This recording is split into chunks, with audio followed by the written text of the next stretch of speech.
Hello everybody, my name is Carole. Welcome back to my sewing room where I have the results of the latest spin on my fabric wheel of fate. Now this was a tricky one, I will admit.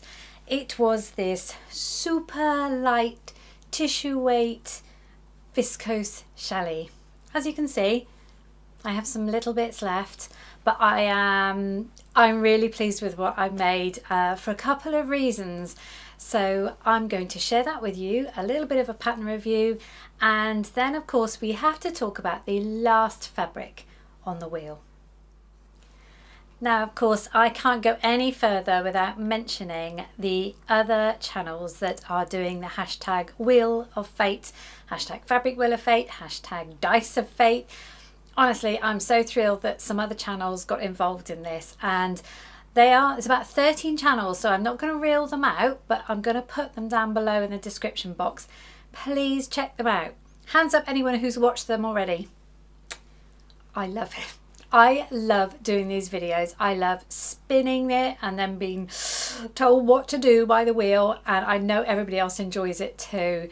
It's fun to watch, it's fun to do, and at the end of the day, we're using up these bits of fabric that we really didn't think we were ever going to get around to sewing. And that includes, of course, this little piece. Now I've had this a good couple of years. I think it was a remnant, very lightweight. What did I do in the end? Well, as ever, you gave me some amazing suggestions. A lot of them was pajamas. Now they're viscose, and I really struggle these days to wear anything in bed that isn't a natural fibre. So I did steer away from there. But how I came about deciding what to make was really strange.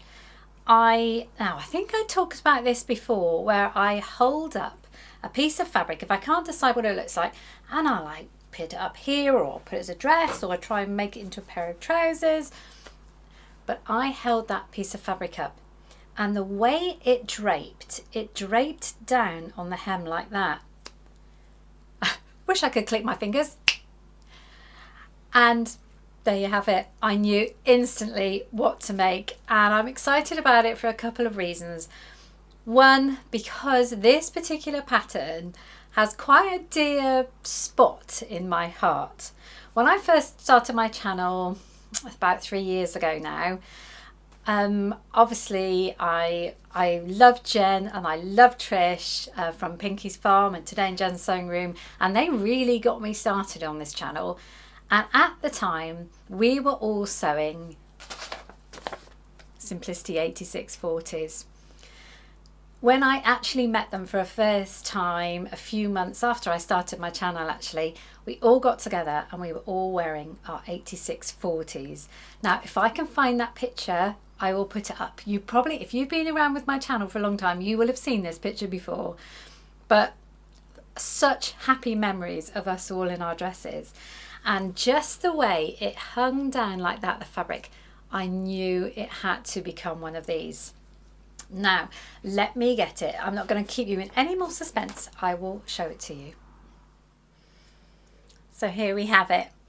Now, obviously, I talked a lot about the fact it was a really lightweight fabric, but actually that's okay, because dear in my head, because we've had in the UK a really good summer, I wanted just a light dress that I could float around the house in. Maybe even go out, because what I've got is, if I wear dresses, I very often wear, it's like an old lady slip, but it comes from M&S and it's like a cooling fabric. And so even on the hottest day, I tend to wear them under my dresses, because I think it gives a better line. The dress then doesn't stick onto underwear and just makes you feel a bit more sort of nothing showing. So I can always pop that on under that. And in fact I did for the photos, but actually you can't really see anything, so I worried a lot. This dress is unusual in the fact that it's sewn up in panels, and a couple of the panels are cut very strangely on the bias. So I've got the line drawings here. Now this is the third one I've ever made. I made a very first one and I put pockets in it, and the pockets were wrong because it's just too lightweight a dress. I've never done the pockets on the front. I really don't like the look of those. I did inseam pockets and it was wrong. The second one I made is the one that you see in the photograph. It's quite a tropical print. Absolutely love that one. But this is a bit more toned down, although it is kind of leopard print. I love it. I love it.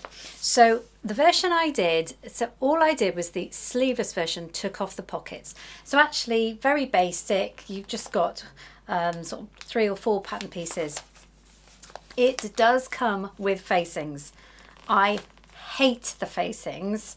I've got them on my tropical version of the dress and they drive me insane because they flip out all the time, even though I've top stitched them down. Hate them. So I vowed never to put them in again, and indeed I didn't.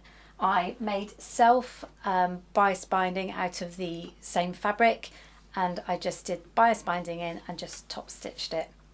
I'm much happier with that. I know I'm not going to have something flopping out, or back of the arm, that was the worst one, where it would just like flap about. So all in all, that made it simple, more simple to make in a way, because we didn't have the facings. But again, it takes your time, doesn't it, putting bias binding on. So as you can see, it comes in these strange pieces, and they are cut quite strangely on the angle, as you can see. Okay, it doesn't really show as much in this pattern, but what you can see is the lines, and you can also see why I've top stitched them. Just makes it a bit more interesting. Actually makes quite a sort of nice design. The back is just one seam down the back. Again, I top stitched it. The mannequin's getting lower and lower. I won't edit that out. I think that's quite funny. I'm going to have to show you the hem. Actually, the best way to see the hem is me wearing it in the garden. Now, of course, I will put that footage in. But I chose this version here. Sorry, not this version here, with a little bit of sort of, I don't know how to describe it, but it's kind of this chopped off angle bit which just kind of scoops up. That's the longer version, didn't make that. And it just makes for an interesting, almost like handkerchief hem. Let's see if I can lift this up a bit and then I can show you. There we go. Can you kind of see that it does drip down either side? As you can see, and you'll see in the photo, in the video actually, because it was quite a breezy day when I took that filming, and you can see it all moving around.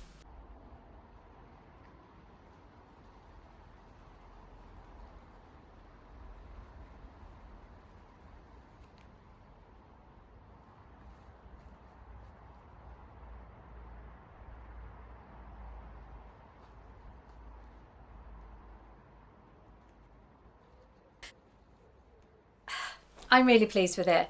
It's blue. I love blue, and this Wheel of Fate has all been about the blues, hasn't it? Every bit of fabric's been blue.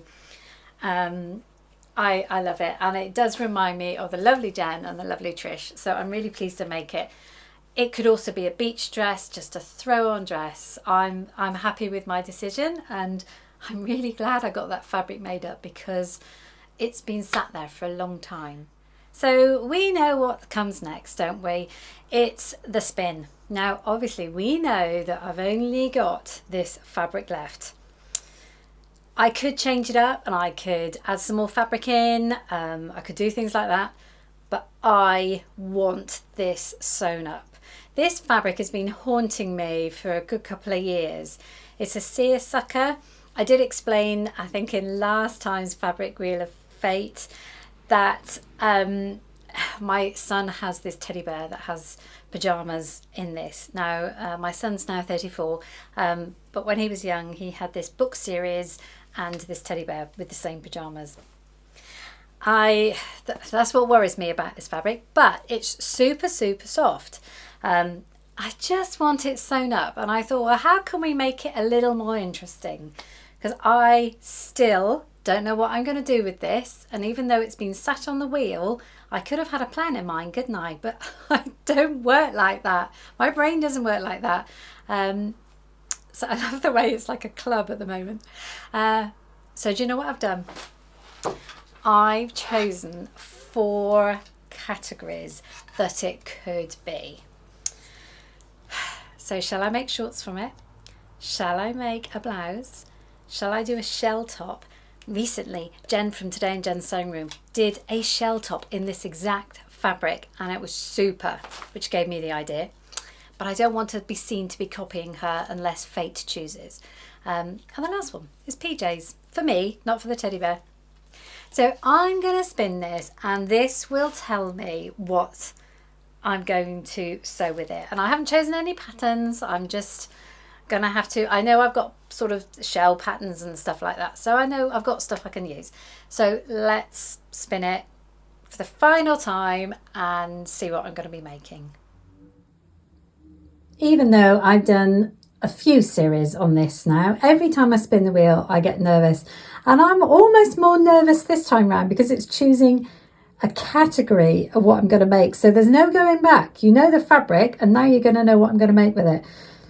As you can see, I'm delaying it, but come on, Carole, just get it done. Off we go. Final spin for the fifth series. Here we go.